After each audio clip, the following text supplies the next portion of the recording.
তোমাদের জন্য একটা ছোট মিনি ব্লগ নিয়ে চলে এলাম। কেমন লাগছে বলবো। দেখতে পাচ্ছ বোম্বাইয়ের পাহাড়, এটা জঙ্গলের মধ্যে এসেছি আর কি, ঘুরতে এসেছি দু চারটে বন্ধু বান্ধব মিলে।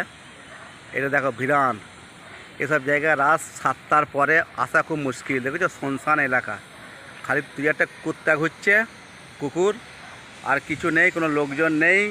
আগে কিছু বিল্ডিং আছে, বাকি একদম দেখেছো। এটা হচ্ছে ভূত বাংলার বাথরুম, মিউনিসিপ্যালিটির না। এখানে পাবলিক বাথরুমে কেউ ইউজ করে না ভয়েতে।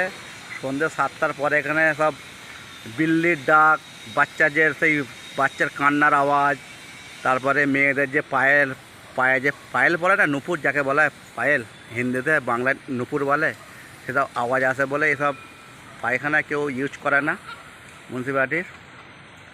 দেখো না পাহাড়, দেখো তোমাকে সব পাহাড় দেখাচ্ছি।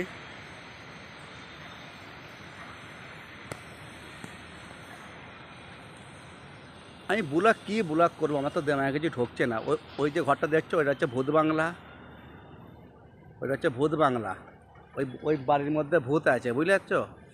ওই জন্য এলাকার লোকেরা সন্ধ্যে 7টার পরে কেউ যাওয়া আসা করে না, এলাকা শুনশান থাকে। ওই যে ঘরটা দেখছো, এই যে বাথরুমটা দেখছো, মিউনিসিপ্যালিটির বাথরুম, যাকে বাংলায় বলে না পায়খানা ঘর, এটা হচ্ছে হিন্দিতে বলে বাথরুম, মতলব সান্ডাস যাকে বলা হয়, মারাঠি ভাষায় বলে সান্ডাস।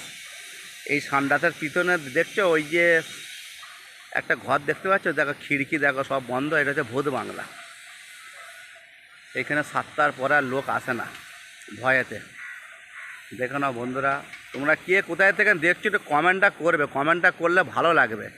কেন আমি ব্লগ বানাই না তো, এলবিও খুব একটা করি না তো। এখন টুকটাক এলবি চালু করেছি, যাতে আমি 1 মাস ইউটিউবে আছি, ইউটিউবে কাজ করছি। ব্লগ কেমন করে বানাতে হয় ঠিক আমি জানি না। আমার একটা বেস্ট ফ্রেন্ড আছে, ভালো বন্ধু আছে, সে আমাকে শিখিয়েছে যে ব্লগ করবে তুমি, এলবি চালু করবে। তার নামটা এখন প্রকাশ করছি না, করব যখন সময় হবে। তার ফটো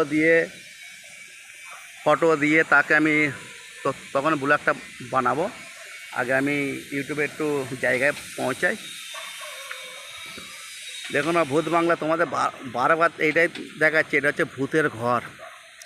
এই যে মিউনিসিপ্যালিটির পায়খানা রয়েছে না, সান্ডাস যাকে বলা হয়, বাথরুম মতলব বাথরুম, এই বাথরুমের পিছনে যে ঘরটা আছে, এই ঘরে না সব মেয়েদের রাত্রিরে কান্নার আওয়াজ আসে, পায়ে নুপুরের আওয়াজ আসে, বিল্লি কাঁদে, কুকুর কাঁদে, কুত্তাও কাঁদে, সব কান্নার আওয়াজ আসে। আবার ছেলে মেয়ে যেমন কথা বললে হয় না, ফুসুর গুজুর স্বামী স্ত্রী যেমন কথা বলে বাড়ির ভিতরে, সেসব আওয়াজ আসে। আমি জানতাম না, এখানে সব কিছু কিছু লোক আমাকে বলছিল। হ্যাঁ, যাক, কিছু কিছু লোক আছে, এমন কিছু লোক নেই যে নেই।